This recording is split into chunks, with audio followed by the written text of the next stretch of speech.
Hi, welcome back to another edition of Legal Quilts. Today we're really kicking off work in progress winter. Um, it's not really a work in progress this year. I'm actually starting a quilt from scratch, so this is also part of the How to Make a Quilt series. But it's one I've been thinking about for a while, so we're going to do that. It's basically a 1680 quilt, 1600 quilt, so called by the number of inches of fabric that you're going to use. Normally you do these using a jelly roll. There's one. 40 strips of 42 inches. That's where you get the 1680 from, is when you sew these all into a line, you get 1680 inches. All right. But what I'm going to do is show you how to make this planned from cutting your own, because sometimes in a jelly roll you don't get the colors you want, you don't get the design you want, something like that. So I'm going to show you how to do it that way and scrap. Okay, we're going to show you a planned one and a scrap one, because let me tell you, the scrap ones are so cool. All right, here's one I did. Let's see how well you can see it. You can see most of it. That's completely from scrap. Nothing planned. I just grabbed them, made the strips, and then sewed them together like the regular quilt. You can do this a little more planned and still scrappy, like this one. I did out of all my blues. I just grabbed blue scraps. Oops, that's not quite right. And you sew them together, okay? So you can do them somewhat planned, completely planned, somewhat planned, completely scrappy. This is another one that's all scraps. And I put a border on it, so because I made it a little bit smaller, I used fewer number of scraps. There's websites that you can go to calculate how many strips you're going to need to make the size you want of this type of quilt. It's a strip quilt. It's really easy. Okay? Like I said, I'm going to show you how to do it both scrappy and planned. Although it's pretty much the same once you get past this step. This step is the only thing different between a planned one and a scrappy one, okay? So, what you do is you've got your fabrics that I mentioned last time. I went with 5 different ones. You want something that goes into 40 fairly easily, so look up what divides into 40 easily. I've got, whoops, did too many. 1, 2, 3, 4, 5, 6. Okay, so I'm going to get rid of one of them.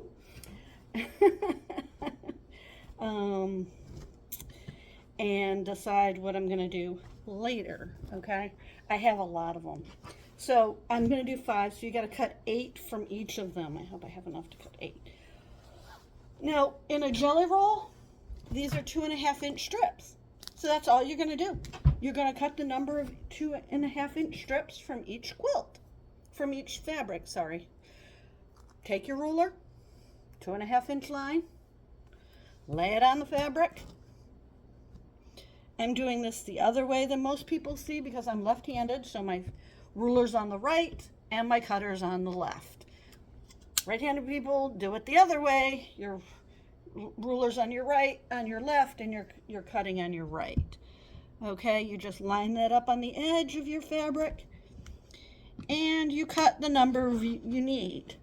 You're going to wind up with a total of 40 strips.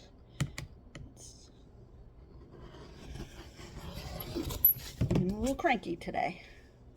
So you just cut that. So from each one of these, and so I've got 5, like I said, I'm going to need 8. I'm not going to cut all of these today.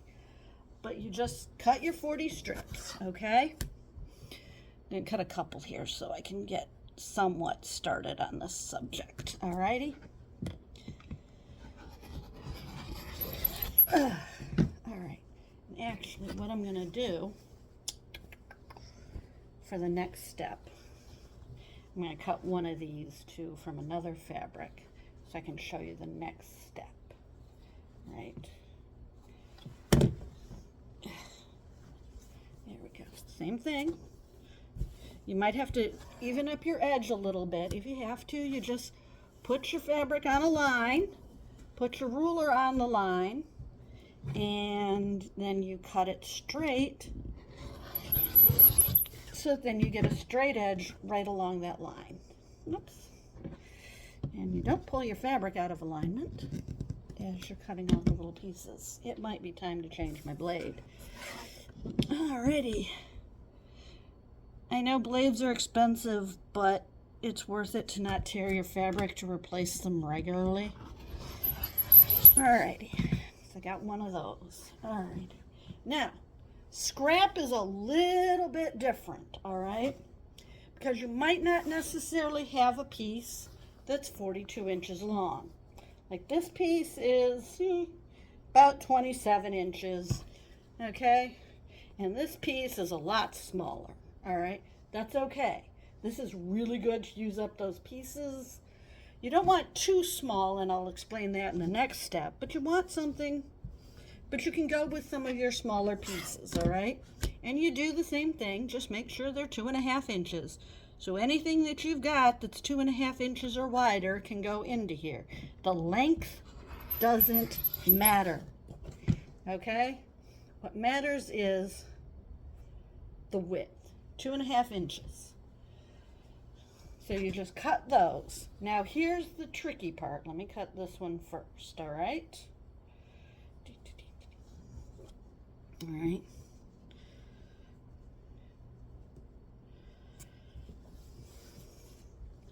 Let me line this one up a little bit. There we go. Nice straight edge. So if you've got something that's not smooth, not a straight edge, you can line it up, straighten it out, get a straight edge, and then cut your 2.5 inch, and you've still got your scrap piece, all right? Now, the thing is, these aren't, like we said, 42 inches long. I know some fabric's 41, so that 1680 is a little You're going to get over 1,600 inches, whether you use 41-inch fabric or 40-inch fabric, 42-inch wide fabric. It doesn't really matter. That 1-2 inches at the end doesn't really matter, okay? So you take your fabric.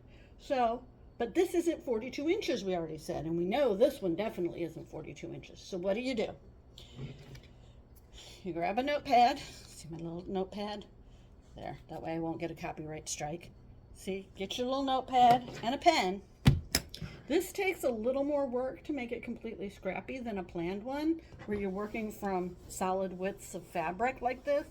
Because you know your width is fine, you just got to cut 40 of them. With the scrappy, you're going to have to cut more than 40. All right?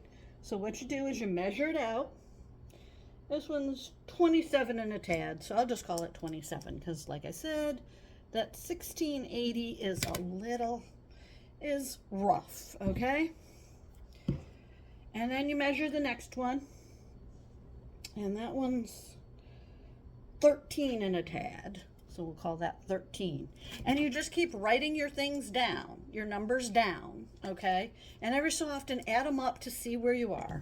Like this one, 3 and 7 is 10, carry. I've got 40 inches. This equals about 1 strip, okay? And you keep doing that, cutting strips and adding them up until you get to the magic number of 1680. All right, this is the only step that is different from making a planned one versus a scrappy one. That is the only step that's different. After that, everything, absolutely everything is the same. All right, but I might keep doing both of them at the same time just so you can see how it develops, okay?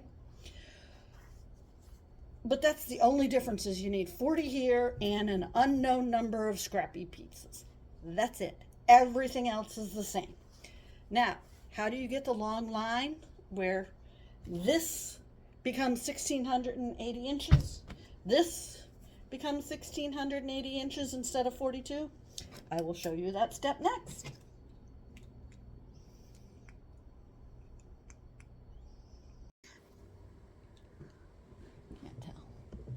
Alrighty, so we've got our strips all cut, and now we're going to sew them, all right?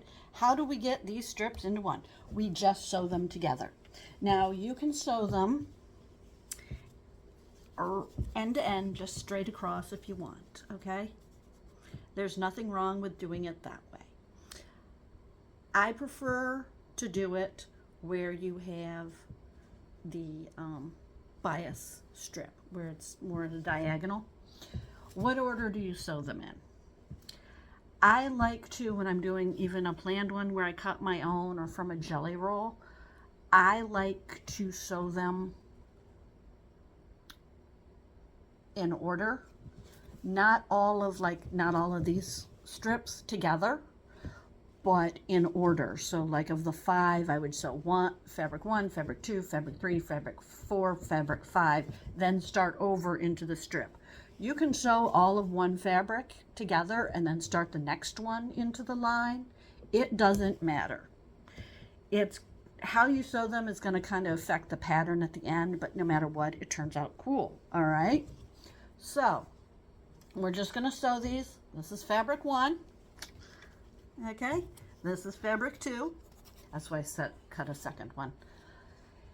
And you're just going to lay them right sides together, setting them, one goes off this way, one goes off to the side off your sewing machine, the other one you lay on top, okay, perpendicular, so you're forming kind of a corner there, and then you just sew to get the angled one at a 45-degree angle. So that's from this corner here to this corner here. Okay, and you just sew a straight line.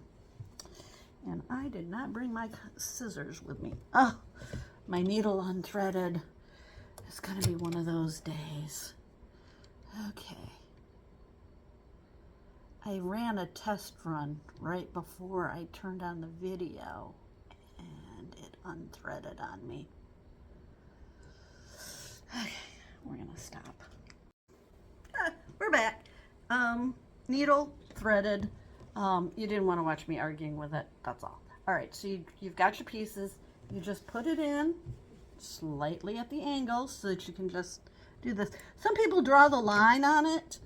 That's also helpful. You can lay your ruler on here and draw a line and then just sew along that line. I don't, because it's just literally a straight line from corner to corner. Okay? And I don't have my scissors with me. I forgot to do that. It's set up, but that's all you do. And then this little piece on the other side, see, this is your sewing line. This piece here, you just cut 1/4 inch from your sewing line. You just cut those little triangles off, and when you open it out, you get that nice cool diagonal line. You see where these come together? This is going to be really cool with a pattern here, with the different patterns of the water. Okay, and I unthreaded my sewing. I don't know why it's being cranky today. It really is. It's being difficult today. And you just keep doing that. I'm going to keep talking while I try to do this. Nope, that's not going to work. All right. And you just keep doing that until you get your 40 pieces sewn together. Same thing with your scrap pieces. I was going to sew them, but now with the troubles, I'm not going to. Same thing. The only difference with the scrap is, doesn't matter what order you sew them in. I like to just throw them into a little pile off to the side and grab from it. The only rule is I don't want the same color next to each other, but even that doesn't matter. You're just gonna, like I said, the only difference is you're gonna be sewing more than 40. And that's all that matters. You sew these together same way.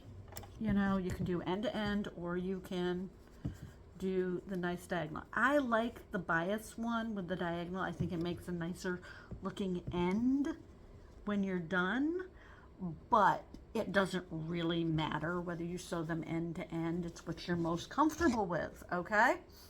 So, and that's, like I said, the only difference is in the cutting. Once you got it, again, same thing, you just sew these into a long line until you've got a line of fabric, a line of strips that's 1,680 roughly long. All right, and that's it. We will pick this up next month, because next time Well, next time is National Sew a Jelly Roll Day, which this would have been perfect to start this off, which is September 21st. But I have other things going on that day, so we're going to return to our hand sewing thing, because I do want to do some more hand sewing this winter. Teach that to people, let them know how you hand sew more, okay? And that's going so that even people who don't have a sewing machine or don't feel comfortable using a sewing machine can learn how to quilt, because that's what this is about. Learning a really fun hobby, all right? It's a hobby.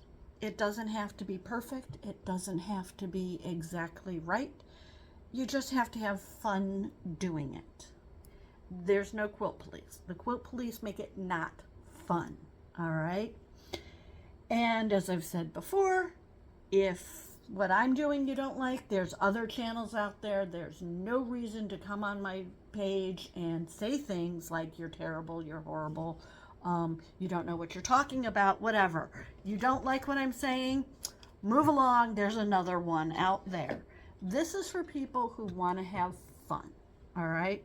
You're not going to see the completed quilt on this until we're done, because I'm sewing it at the same time I'm showing it to you. I mean, I do stuff in between, but mostly I'm sewing it as we go along, step by step, so that you can see how it comes together. All right. So that's it for this time. Don't forget to like this video, subscribe if you want to get notification for when I pop up new videos. Don't forget to hit the bell, share this with all your friends. Every little bit helps. And remember, quilting should be fun. There are no quilt police. If you want to support me making more of these videos, you can go to my Ko-fi page, link in the show notes, or you can buy my stuff. I'm still getting stuff up there. That is the job I hate the most. I hate having to write descriptions. If I could just throw stuff up there and with a price, I'd be great. But even then, there's no website police. Well, actually there are. Okay. But there's still no quilt police even on my website. So enjoy, have fun, and I'll see you next time.